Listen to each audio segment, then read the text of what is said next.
in a year's time, they still don't have answers to simple questions that they should have gotten. I mean, I'm the mayor. I've been 1 year. I haven't got one briefing from anybody from day one. A whole year after the massacre at Uvalde, many families still frustrated. They're demanding answers after the failed response from law enforcement there. 21 lives cut short, including 19 innocent little kids. This morning, live team coverage beginning with 25 News anchor Shardae Larae, live from Temple, where a walk will get underway today to honor those victims. Shardae, good morning. Good morning, Joey. Yes, this is not just any walk. It's a 21-mile walk to honor the 21 lives lost when a gunman walked into Robb Elementary School in Uvalde and opened fire. Now, I had the honor to meet the man behind a very, very meaningful mission and how he's pushing for change one step at a time. I don't train my body, I just train my heart.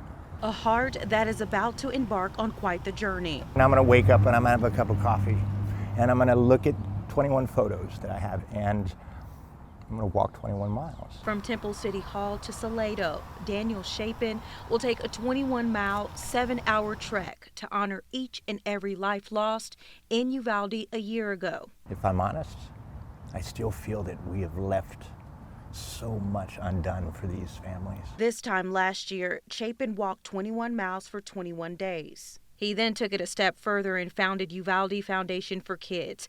Today, 130 volunteers across our country work to raise funds for student scholarships and emergency aid in the event of school crises. We roughly have about an 85-15% turnover right now. 85% goes to our programming, 15% is operational.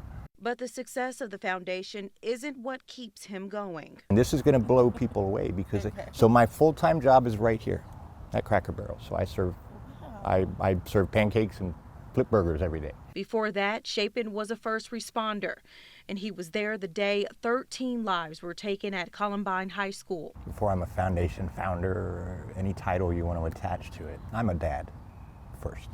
And I think that as a dad, you don't have words.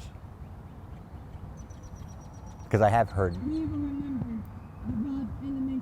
the pain in the voices.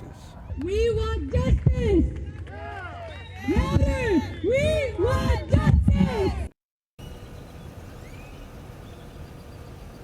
Now, Chapin tells me that the walk will start right here at Temple City Hall in the parking lot, and it will end at 3C Cowboy Fellowship. Now, that's in Salado. Now, every mile they will walk, they will stop at the end of every mile and honor the 21 lives lost by lighting a candle. If you do want to join, he's inviting anyone and everyone to join him like he did last year. But I do want to note that they are taking off from this parking lot at 11:33 a.m. Now, that's a significant time because that's when it said the gunman entered Robb Elementary and opened fire. Now, during the wake of Uvalde and everything that happened after the mass shooting, student mental health was talked about a lot throughout the nation and in different school districts. This morning we have Andrew Lamparski with more on how Waco ISD is stepping up and have a new initiative for student mental health. Yeah, good morning, Shardae. It's a new program through Waco ISD called Character Strong. The district has brought it to over 14 campuses starting this year. It teaches students of all ages how to understand their feelings and prioritize their mental health. Character Strong comes in response to major events like the COVID-19 pandemic and school shootings like Uvalde. Lessons are tailored to each grade level, taught in ways to help children understand. Character Strong helps them to identify those feelings and also to identify some possible coping strategies. And part of what I'm seeing with this next generation that's coming up is their ability to talk about it. They are recognizing that things are not quite right and they're able to verbalize that. The district says this program has seen a lot of success this year and is coming to all campuses next fall. Coming up tonight, we take you inside a Waco ISD elementary school classroom where this program is wrapping up its first year. Live in the newsroom, Andrew Lamparski, 25 News. Andrew, thanks. The tragedy in Uvalde and the recent mass shooting in Allen raising questions about security. 25 News anchor Todd Unger explains what you can do to stay alert. It's a busy morning at this Central Texas gym. Most days are. We have about 1,000 families. Guy Beveridge is a co-owner of Gym Kicks. He's also a Coryell County constable, veteran, and security expert who makes safety his business. It's everywhere. It's really everywhere. You can see Allen, Texas is just an example. A big open parking lot and just an active shooter there. Allen, Texas, only weeks ago. Uvalde, Texas, 1 year ago. Santa Fe, Texas, 5 years ago. The list of active shooter massacres is growing in Texas and across the country. National law enforcement response time is somewhere between 7 and 12 minutes. So you have to have a plan that helps you between that 7 to 12 minutes. That's after you call 911. Guy says it no longer matters where you are or how old you are. Living in this country in 2023 means situational awareness. So listen up.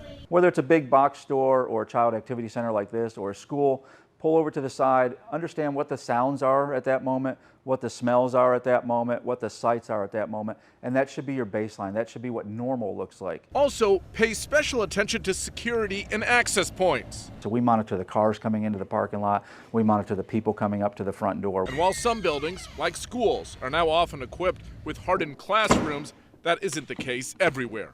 A bigger environment like this. So like first I said, we have to know where our exits are. We have exits here, over there, 2 down over there. Bottom line, know your outs. It's get out, lock out, take out. And it doesn't matter which one you pick. You just need to know the word out and then your relationship to the active killer or the shooter, and you pick the one that's right for you at that moment. It's something they preach to the thousands of kids who train and compete here. Guy preaches the same to private schools and Fortune 500 companies. To scan their outside parking lot. Do they have the ability to lock their doors if they need to? Know your environment for your sake and the sake of your loved ones. Todd Unger reporting, and according to the Gun Violence Archive, we've already seen about 240 mass shootings this year alone. Calls for Texas House Speaker Dade Phelan to step down are growing. Now Ken Paxton's getting involved, what he's saying about the controversial video inside the state capitol in 5 minutes. But first, banning books, the bill impacting public schools across the state, one step closer. We've got an update.